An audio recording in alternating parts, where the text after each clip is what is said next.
From advertising to software as a service to data. Across all of our programs and clients, we've seen a 55 to 65% open rate. Getting brands authentically integrated into content performs better than TV advertising. Typical lifespan of an article is about 24 to 36 hours. If we're reaching out to the right person with the right message and a clear call to action, then it's just a matter of timing.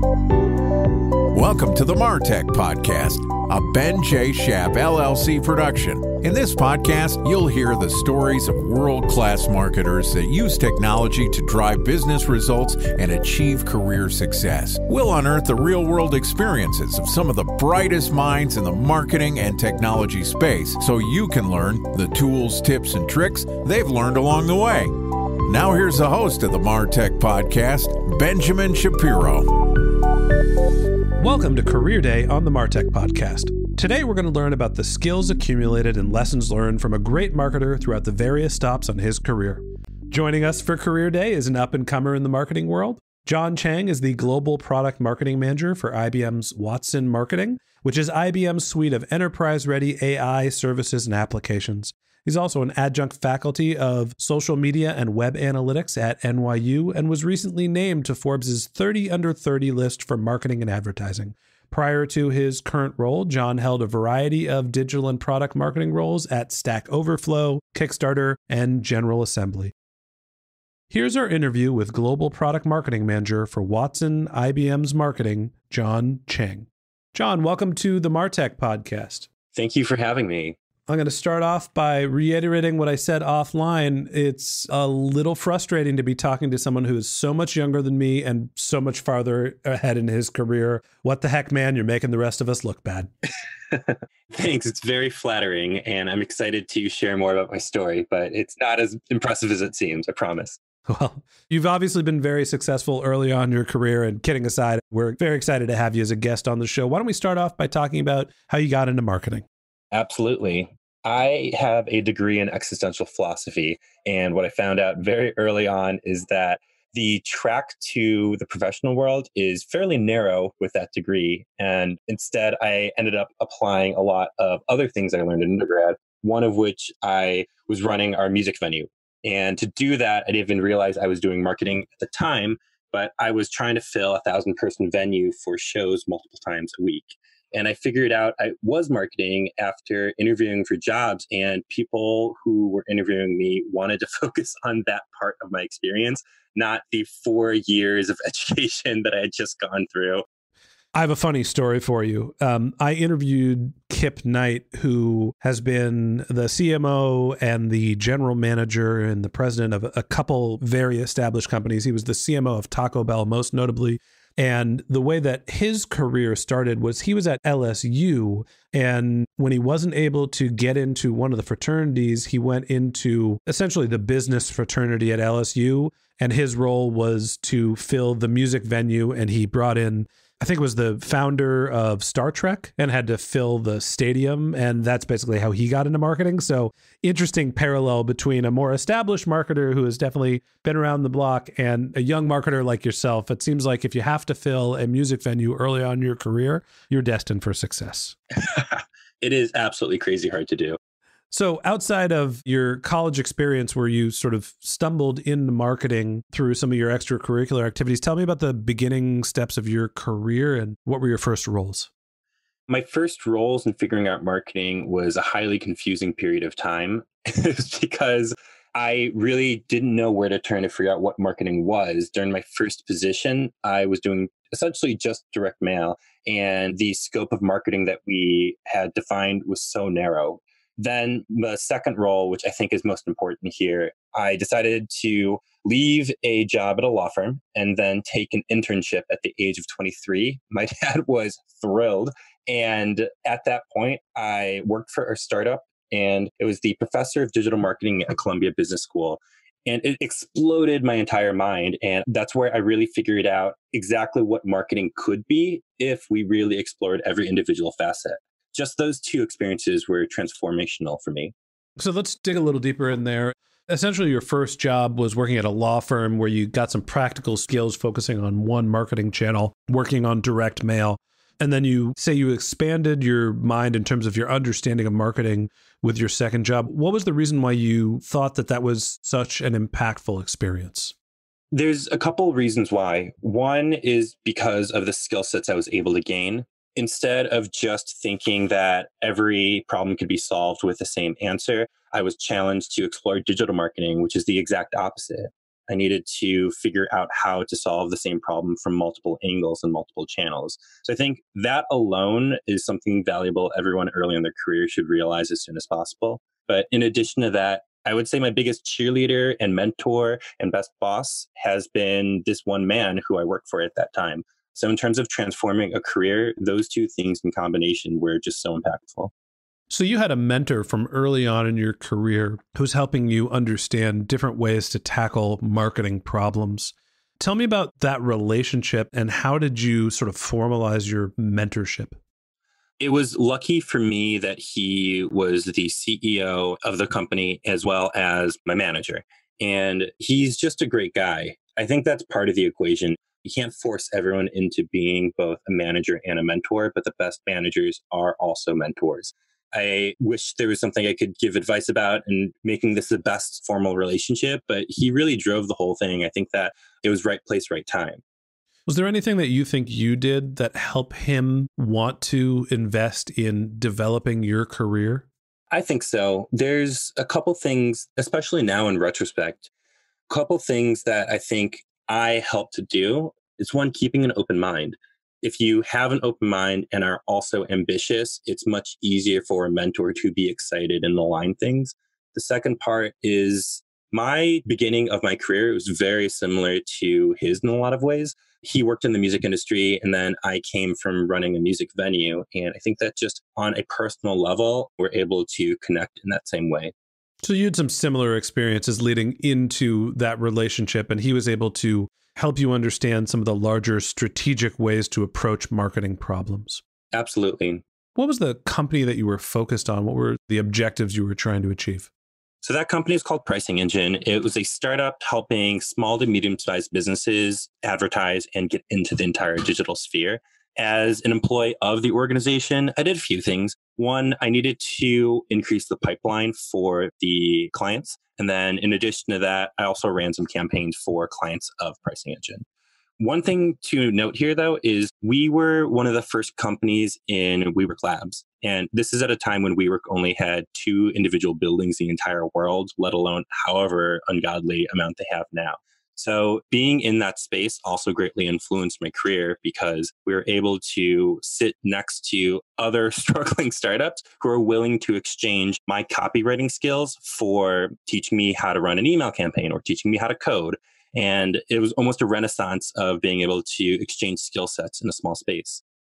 So you're working at a early stage startup and you're getting a broad set of experiences. You're managing multiple different functions of marketing, but you're also in an environment that you're able to learn from other startup marketers. Exactly. It absolutely was multifaceted at the time. So I'm very lucky, definitely, but it goes back to that mentality of being opportunistic and willing to learn. And it's a different kind of learning that you have in undergrad. It's not a textbook learning. It is more so like a world and skills learning.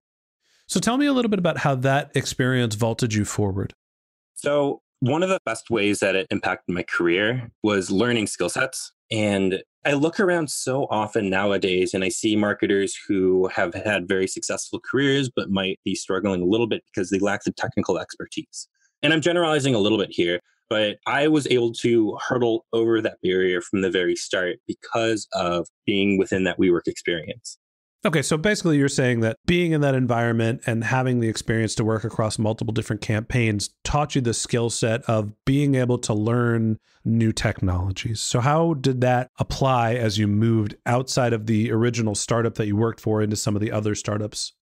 This was during a time when growth marketing was really becoming a thing. And growth marketing is often confused by being a jack of all trades. And I think it's just because growth marketers need to, one, be able to always try new things, meaning you're nimble about technology. And the second is you're often working alone or with a very, very small team. So when I think about hiring, especially when I was at Kickstarter, I was thinking about people who are creative, technical, or analytical, and how we can actually combine those traits together. And my initial experience growing my career, I was able to turn all of those ors between the skill sets into ands. And I think that's what has made me valuable to different organizations because I'm able to operate a little more independently, but also still have that growth mentality that really requires a creative skill set, a technical skill set, and then the traditional marketing skill set.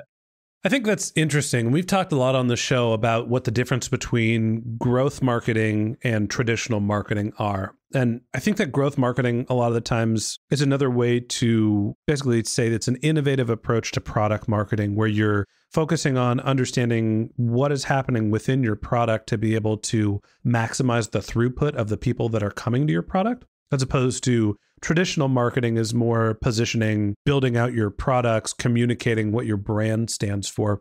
It sounds like you've mastered both ends of the spectrum. In terms of your skill set, do you consider yourself to be a growth marketer? Do you consider yourself to be a marketer, a brand marketer? How do you define what your core competence is? I quite frankly often have identity crises about this specific topic because I think depending on the industry and depending on the organizational structure, the definition of a growth marketer, product marketer, and so forth does change a little bit. I think overarching though, I consider myself an expert at growth. And to achieve the growth, I know product, brand, traditional marketing, and so forth. So tell me about some of the other experiences that you had in the early stages of your career that vaulted you forward. Being at a high growth organization is an amazing experience, an accelerating experience, while also being a highly stressful and turbulent experience. And my first experience like this was at MakerBot. Oh man, one of my first loves. And I worked there during a time right after they were acquired. So for those of you who don't know, MakerBot is a tech company, 3D printing startup, and for so long, the darling of Brooklyn. When I was there, we ended up going through 3 rounds of layoffs. We had a lot of product vision challenges, and I was put on multiple teams to work around these solutions. And I was originally hired just to create content for social media. Again, pulling from what I did actually learn from undergrad and just holding on to it and growing skill sets from there out. But this MakerBot experience was particularly interesting because one, I moved up due to attrition. So that was also luck. But then as I moved up, it was kind of do or die. You learn the skill sets to do the job or you don't. And then you transition out as well. So I would say the middle part of my career is wrought with all of those kinds of high growth experiences. I think that's life at early stage startups where you're pouring gasoline on a fire, right? And mostly the VC backed type startups where you're trying to achieve such hockey stick growth type model that you basically get these high growth scenarios that are quick to flame out or end up becoming these huge successes. And high turnover, something that you see often. And what you said of thriving through attrition is interesting to me. This was the role where you were responsible for social media management. You mentioned you were doing a lot of copywriting. What else were you doing at MakerBot? In such a short amount of time, I went from more so art directing, copywriting, to then managing the social media calendar and then the strategy, and then combining the paid and the organic strategies as well. So it just slowly grew more and more and more. And I think part of the reason is because at the time, not only MakerBot, but other organizations were starting to struggle about its definition for social media marketing. And the great thing about MakerBot, they were like, just keep pushing it. And social is so flexible that we just kept pushing it and I kept doing more and more and more. And it's just never ended. Yeah, it's an interesting thing about social media. And it sounds like in this experience in your career, you were forced to not only take on a strategic role, do more creative work, but you're working on both organic and paid mediums. After MakerBot, you moved into some, let's say, larger, more stable companies, Stack Overflow, Kickstarter, General Assembly. Mm-hmm. Tell me about that phase in your career and what were those experiences like?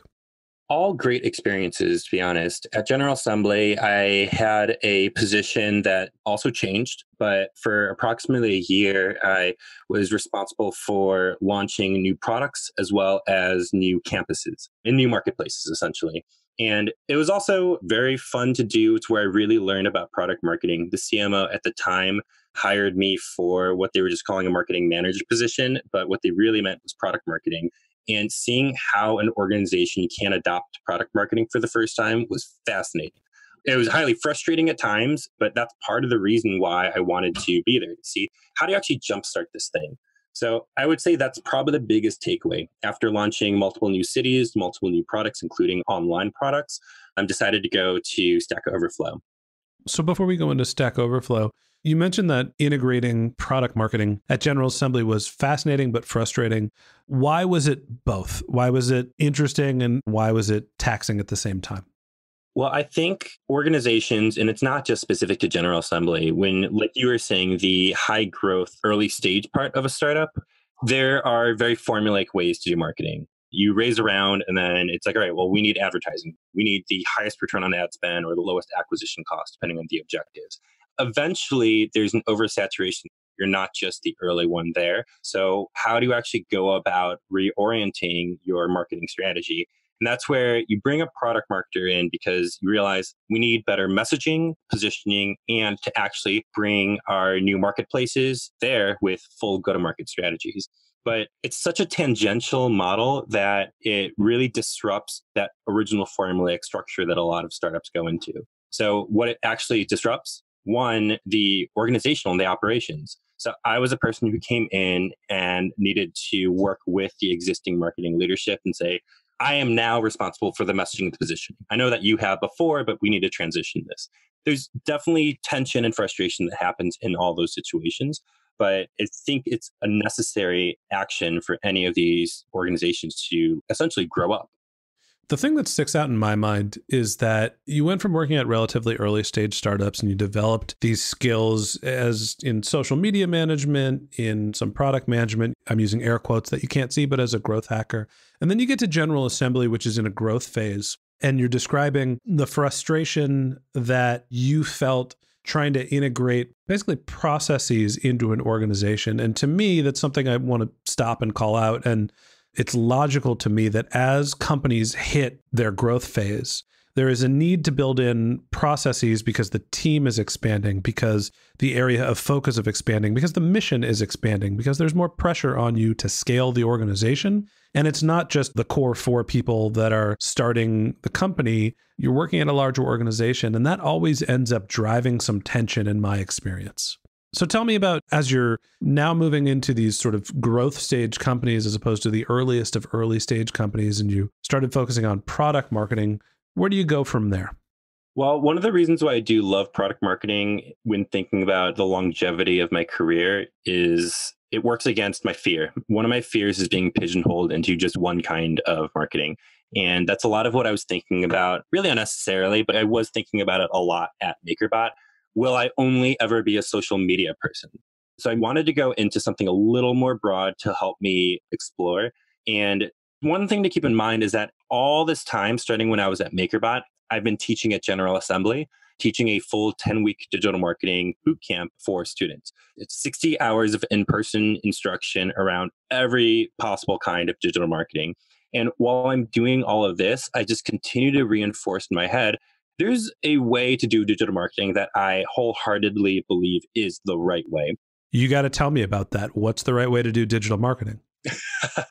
So this is the TLDR that I generally explain about doing digital marketing. And it really focuses on your numerator and denominator of opportunity. So the numerator represents your objective and all of your KPIs. Those absolutely need to be set. And that then falls into more of the agile marketing methodology. So we have that. Just know where your North Star is. Feel free, like you can actually push that forward. The denominator is your opportunity size. And this thought really started in my head starting at MakerBot because with DIY 3D printing, the denominator ended up being really, really small. So we had a very high conversion rate, but eventually extinguished that core group of users and needed to use growth marketing instead to increase the denominator and push forward the users of 3 to 5 years from now. So I think digital marketing works best when you can work towards that North Star while simultaneously running marketing models that create users for your future success. So let me try to distill that down a little bit. If I'm understanding you correctly, essentially there's two problems that a digital marketer needs to solve. There is how big is the opportunity size? How big is the universe that we're going to be targeting? That's what you're calling the denominator. How big is the pie?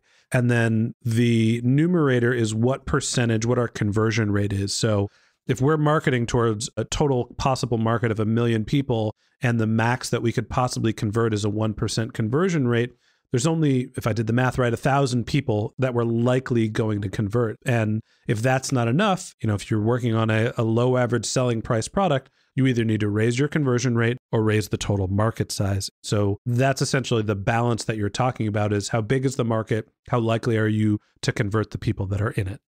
I absolutely think so. And the one thing I would add on to it is the reason why I just love thinking in that way is because digital marketing is responsible for not only ensuring current success, but also future success. So oftentimes a lot of organizations lose sight of driving future adoption because they're focused on the right here and right now. That's an interesting thought. To me, I think of digital marketing as a medium of advertising for the most part, right? People think of digital marketing either as content creation or as advertising on channels like Google and Facebook and other places that you can buy display or text-based ads. And to me, it's neither a short-term or a near-term channel. It's a question of what your objectives are. That's like saying placing a phone call to someone is a short-term or a long-term strategy. It's neither. You can run a telemarketing campaign that's a direct response campaign, or you can call someone who's in your personal network and cultivate a relationship, which could be a long-term game. It's really just a medium of communication with a large group of people. I think what you're saying does support what I said as well. And here's something that might tie this together. So absolutely, like telecommunication, you're taking an individual channel and then ensuring that the use of the channel does achieve both of those long-term and short-term objectives as the medium, like you're saying. So digital marketing, that might be even just be the definition of the core, but then how do you incorporate social media in there? Social media to me is kind of what changes the entire concept, because you aren't necessarily just talking to future customers. You're also not necessarily talking to current customers. It's all in this big hodgepodge. So when you start creating content, it's content that communicates the best practices, the best values of the organization. But very tactically, it's, well, you might have an Ask Me Anything that increases that denominator by having these one small touch points with users. But you also might have another Ask Me Anything that is purely focused on driving advocacy and loyalty. And where I see a lot of digital marketers go wrong is that they do treat the channels purely as communication, but don't separate it out between, well, is this a Q1 user creation campaign, or is this a growth marketing and, quite frankly, a little bit of product marketing as well, where we're inching our way into these users' lives? So I started thinking about a lot of this stuff because I was teaching at General Assembly. And while doing that, as someone who's 23 at the time, I encountered dozens and dozens of weekly conversations with organizations that are vastly different. Every single student wants to know, how do I apply this specifically to my use cases? And they are in different industries, different points in their life cycles. So it was almost like an academic exercise. Just by teaching while also working, I had to thread the needle over time. And that's how I come up with my concepts and what drives how I think about marketing, regardless of whether or not it's right. I am wrong a lot. Let me just say that. I'm wrong a lot, but I do feel strongly about my opinions because they're shaped over this one-to-one research in the form of teaching. I understand that your philosophy on teaching and how you're coming up with your concepts, eventually, when you're at General Assembly, you make the transition from, I don't want to call it an informal teaching organization, but an unaccredited one. And now you're an adjunct faculty member at NYU. So talk to me a little bit about taking the experience that you had teaching about General Assembly, and how did you parlay that to be on the professorial track at an accredited university like NYU? Well, my curriculum advisor at General Assembly was the one who recommended me to my now dean at NYU. So the two are related in that aspect. My dean was asking, I need someone who teaches web analytics. Do you know anyone? And he threw my name into there. So they are inherently different models because NYU is liberal arts and academic, whereas General Assembly is training. So the objectives are different for the students. However, the methodologies can translate from one to the other. Meaning, if I'm going to teach web analytics and I'm training someone, then they very much so need to master each and every individual use case. Whereas at NYU, they need to master the use cases. But in addition to that, what are they going to do when I'm not there holding their hand? The goal of the liberal arts education, and especially from an academic standpoint, is that they so concretely understand the world of web analytics that when they encounter new problems as they go along in the world, they are able to then make all the connections and continue their education on their own as they go along. I'm going to butcher this metaphor, but it goes something to the extent of if you give a man a fish, he can eat for a day. And if you teach a man to fish, he can eat for a lifetime. And essentially what it sounds like is at General Assembly, you're helping people reel in their fish. And at NYU, you are giving them the marketing foundation to be able to fish for themselves. That's a great analogy. I didn't make it up myself, but thank you. Well, I don't want to discredit what General Assembly does because I really do love it. And I am speaking specifically to the marketing programs because they're full-time immersion programs where you become a full stack developer. Doesn't apply in this analogy. That also is like teaching how to fish plus more. I'm not saying anything bad about General Assembly. It's practical, hands-on training, and it is more, this is how you solve this discrete problem, as opposed to at NYU, what you're teaching is, here is how you think about this medium of marketing, or in your case, web analytics. Yeah. The interesting thing to me in your career, and one of the reasons why it makes sense that you were named as one of Forbes 30 under 30, is that you've embarked on this path where you're teaching other marketers, but you're also working at IBM at the same time. Tell me about your role working on IBM Watson marketing.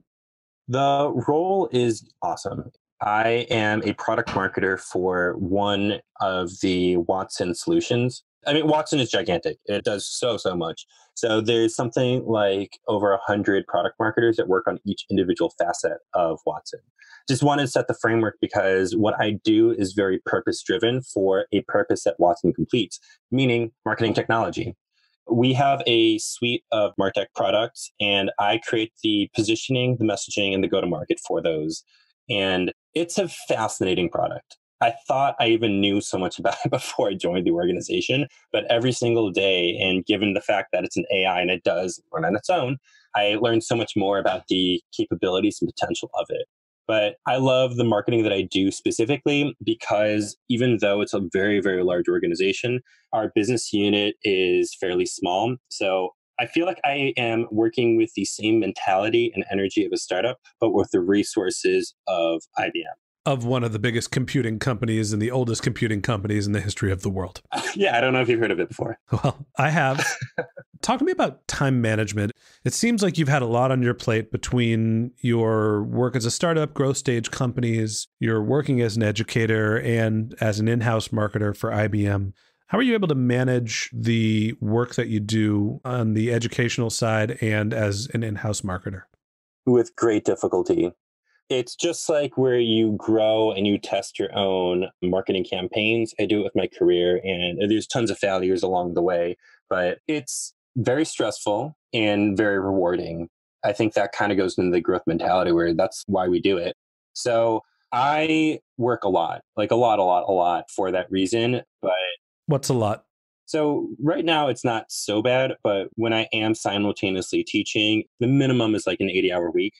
So doing that in addition to my speaking career as well, which I'm not factoring in, I end up finding ways to work on planes, or I've gotten really good at working on my phone in the subway where I type my miscellaneous notes, or I'll like ideate different slides for decks and just describe it there. But there's all these little efficiency hacks that help me simultaneously do both. Just because it's a little more than left brain, right brain, doing an in-house position and then teaching. They are very much different disciplines, even though they inform each other. So what's the long-term trajectory and goal for you in your career? It seems like you're chasing down an in-house product marketing path. And I think that there's the opportunity to go into a leadership capacity as a product marketer or as a general marketer. And then you're also working as an educator. Do you see continuing to do both of them, or do you feel like you have a future in one direction or the other? I don't think I could live without either one. And right now, it's more of a conflict than I think it should be. More and more practitioners are teaching, even in the higher ed level. So I think that there's an increasing amount of opportunities for practitioners to teach, and that should solidify a safe career for me doing both moving forward. The question I usually get is, which one will you do more of later in life? I don't really know, but my current goal is to do more practitioning than teaching. More practitioning than teaching. So last question I have for you is, as you reflect back on your fast-paced, relatively early career, you've accomplished a tremendous amount. What advice do you have for the younger marketers who are just embarking on their journey in our shared field? If you want to be a marketer and you are just starting out, get as much hands-on experience as possible and diversify that experience as well. My assumption is that you don't necessarily know what kind of marketing fits best for you, and it's going to change as you go anyway. So the more exposure that you have, the easier it'll be to tell a cohesive career story. And then the second thing is they're not only diverse in channels and skill sets and stuff like that, but I would have never known I liked product marketing unless I started experimenting with learning product management. And I don't see myself as a product manager, but by virtue of exploring that, I came to the conclusion of product marketing itself. My takeaway from this conversation, you're obviously a very driven marketer. You've achieved a lot early on in your career. And to me, the exposure to multiple different channels of marketing earlier on in your career, and also finding a mentor to sort of give you some of the strategic direction that most marketers take a long time to develop, help light the fire early in your career and has helped you get to the point that you are today. So let me just say, I appreciate you being a guest on the show. Thank you for telling us a little bit about your career path and your success. And that wraps up this episode of the Martech Podcast.